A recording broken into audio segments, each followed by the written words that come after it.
Alors qu'un câble sous-marin reliant Tahiti à Rurutu et Tupuai est en train d'être posé, on s'intéresse à sa fabrication dans l'usine du premier fabricant européen à Calais. Envoyer une image, une vidéo ou un email de Papeete à Fort-de-France ou de Paris à Saint-Pierre-et-Miquelon donne l'image d'un monde sans fil. Pourtant, rien de tout cela ne serait possible sans ces autoroutes numériques. Les détails de Pierre Lacombe et Bruno Cavita. Des câbles sous-marins comme celui-ci, il en existe plus de 450 au fond de nos océans. Ces autoroutes numériques assurent aujourd'hui 99% des communications mondiales et tout commence par de simples fils colorés, la fibre optique. Elle est aujourd'hui capable de transmettre des ondes lumineuses et d'envoyer nos emails, nos photos et nos vidéos en un fragment de seconde à plusieurs milliers de kilomètres.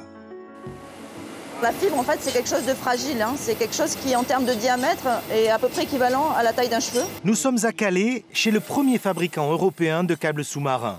600 salariés travaillent ici avec 3 missions principales. D'abord, protéger les fils de fibre optique dans le câble qui peut en contenir jusqu'à 40. Il faut ensuite vérifier son bon fonctionnement et enfin le déployer dans les profondeurs de nos océans. La première étape, ce qu'on voit ici sur la grosse bobine, c'est intégrer les fibres dans un tube inox rempli de gel. Première étape de protection. Ensuite, deuxième étape de protection, où on vient rajouter autour du tube en inox des fils acier qui sont tressés, qui permettent de protéger l'intérieur de la pression au fond de l'eau. Le cuivre ou l'acier permettra ensuite d'accompagner l'électricité indispensable à l'amplification du signal optique.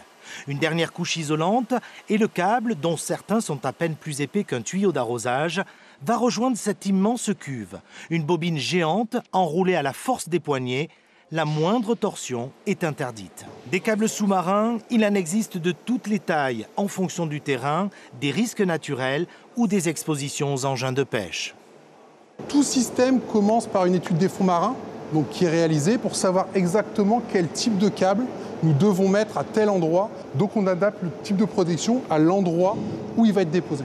1,3 million de câbles tapissent les fonds marins, l'équivalent de 3 fois la distance entre la Terre et la Lune. Le plus long est en cours de déploiement.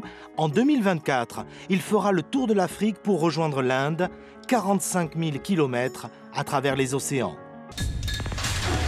L'information en continu sur Polynésie la première, Internet et réseaux sociaux.